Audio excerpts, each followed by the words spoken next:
Oh, Hana Mekium. Josh? Plays the movie fan. And the view withdrew. Please, please, please forgive me for saying this.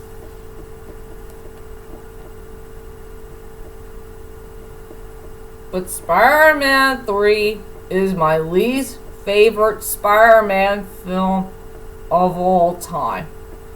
This movie is way too cringy for my taste. That's for sure. Well, anyway, hi ladies and dudes. This is Rebecca Lynn Barkley, aka Boop Up 197. This is my review for today. Today's review, ladies and dudes, we're finally hanging on to our worst nightmare movie review that I have to do for today. And I need to keep my promise to my buddy Hana Mekium that I will do this movie review. And it's not gonna be my happy-go-lucky one. Not like all the movie reviews I did for so many years. This movie is way too cringy for my taste. And I can understand why this is one of our least favorite Spider-Man films of all time. And also the reason why that Sam Raimi did not continue on to make more Spider-Man films in the later on future. This movie is a big giant curse. This is where it all began. So for my next movie review is Spider-Man 3. And I can understand why this is everybody's least favorite Spider-Man film of all time. So let's go ahead and do this, ladies and dudes. My next movie review is Spider-Man 3. The one that ruined the Spider-Man franchise forever. So let's get right into it, ladies and dudes. So yeah, the story is all about it took place after the events of Spider-Man 2. Peter Parker is gonna have a much better life right now. He's doing much better at his college, school, place thing. Everybody started to fall in love with Spider-Man now, and he's gonna get ready to get married to the girl of his dreams. And then, here we go, the life turned upside down, and he has to face 3 new villains. 3 new villains! One is the new Green Goblin, the other is the Venom, and poor misunderstood Sandman. So how the heck will Spider-Man take care of all 3 villains in one movie? That's it. That's all I could say about the main plot of the story. And I guess everybody wants to know is, what the heck do I think about this movie? The movie was okay. Just okay. Not the best, not the worst, but meh. And I can understand why this is everybody's least favorite Spider-Man film of all time. This movie is way too cringy for my taste. A movie that I don't want to rewatch again for my later on life as a human being. I will say, the storyline had too many subplots going on. The characters hit decent or miss. I wish there was a part where the characters need to apologize to each other about what had happened to their previous life. I will say the action scenes is good, the score is good, and the cinematography is good, and I do like the finale. I do like the finale for it. But there's too much going on. I hate to say it, ladies and dudes. There's too many things going on that it kind of messed up my head a bit. Okay, let's head on to my strongest points and the weakest points of Spider-Man 3. I will say for the strongest point for this movie is I only cared about 2 characters in the movie. Just 2 characters. One is Aunt May and the other is Sandman. I love Aunt May. She's such a sweet, kind, elderly lady who's so darn sweet, so darn kind, and she always gives me a warm smile on my face. And I will tell you guys about that in my character-wise. And as for Sandman, I feel so sorry for this character. He's not all that bad once you get to know him. I just feel bad for the guy, and I just wish they should give him a little bit more of a storyline in the film. Just a little bit more, and maybe they should focus on Sandman and not those other 2 villains that were in the film.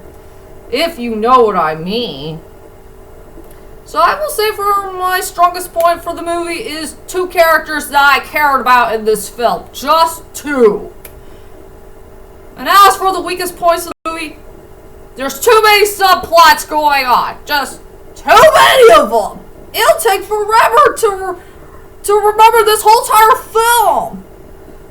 I mean, there's one with the new Goblin. There's a story about Peter and Mary Jane's struggles, and this, what's her name? Gwen Stacy slut.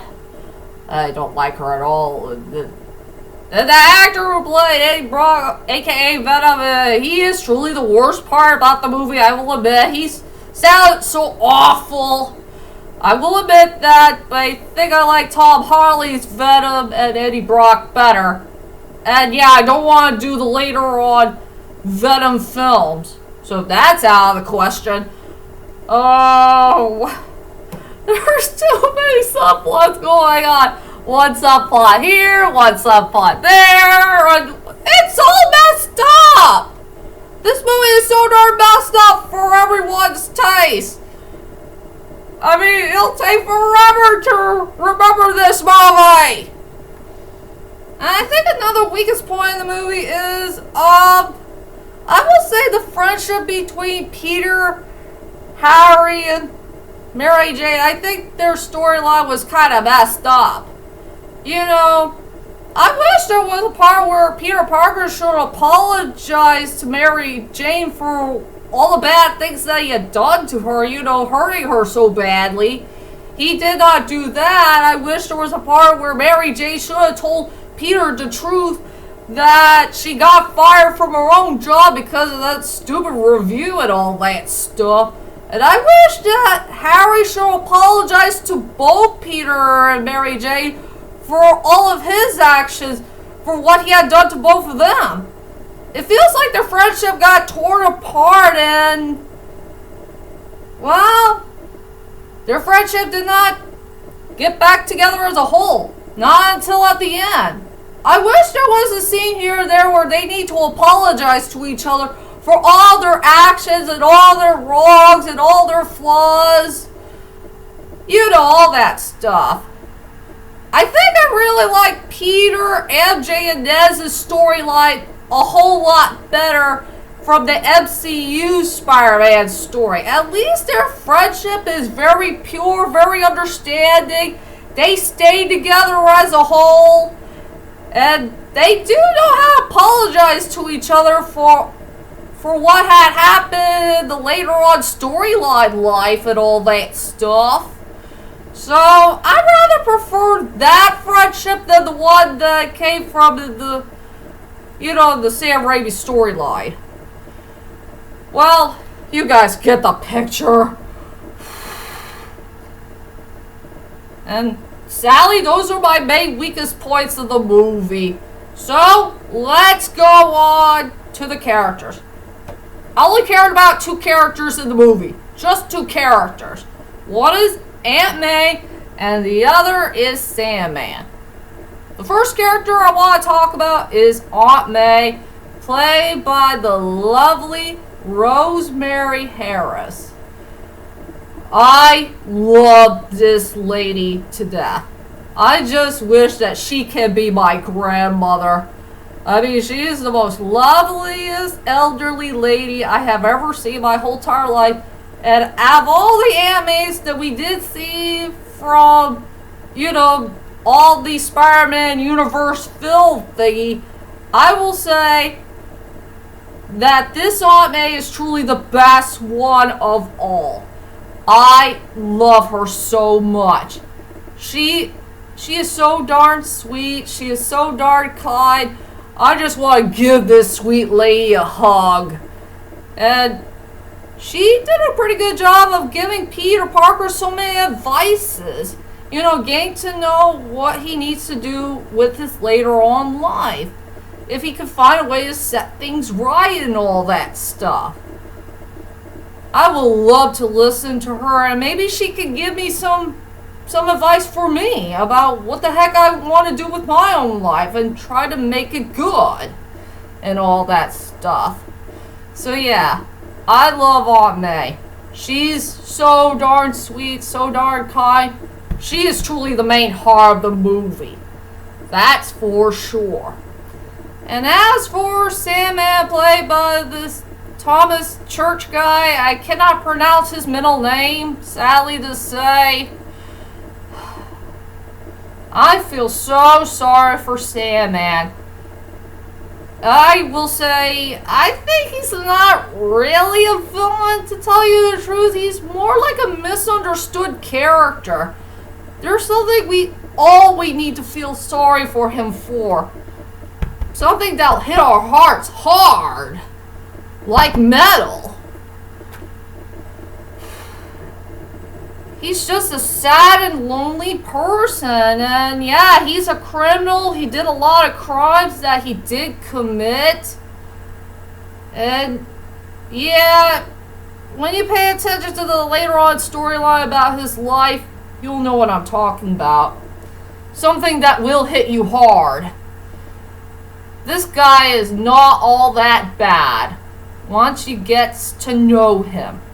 And yeah, his body is made out of sand. And I will admit, for one important point of the movie, that Sandman will not be killed. Because his body is made out of sand. Duh! And I know that Spider-Man, when he turned into that black suit thing, he was trying to kill Sandman by water. But it's not going to work. It's because he will rise up again. What else I could say? So yep, I love Sandman. He's a really good character, and he's just not a villain at all. He's just a misunderstood character. A guy that we all need to feel sorry for. What else I could say? And when you pay attention to his storyline, you'll know what I'm talking about. But I just wish we could get to know the character just a little bit more, and maybe they could focus on him and not those other 2 villains that shown up in the film. If you know what I mean. So, I think I have nothing else to say, but let's go on to my final thoughts of Spider-Man 3. Overall, Spider-Man 3 is my least favorite Spider-Man film of all time, and a movie that I don't want to rewatch again for my later on life. The storyline had too many subplots, the characters were a few hits, decent or miss. I will say the action scene is good, it had a good score, it has a good finale, and I love the cinematography too, but this is one disaster movie that I will never forget in movie history. What else I could say? Oh yeah, one last thing. I do care about the cameo appearance of Stan Lee. Truly one of the best Stan Lee cameo appearances I have ever seen in movie history. Enough said. So for my rating for this film, I give it a 6 out of 10. Nothing else I could say. And join me next time for my next movie review to come as we head on to the Andrew Garfield films. We're heading on to Amazing Spider-Man 1. I'll see what the heck I think about these two films. Whenever, I'll do this one on Friday. So I need to take a little break for a little while. And that is it for now. Oh yeah, one last thing. What is your least favorite movie sequel of all time that featured number 3? This one right here. How the heck they screw up this one? Something I will never forgive the screenwriters for. That's for sure. And that is it for now. So I'll see you guys later and sayonara!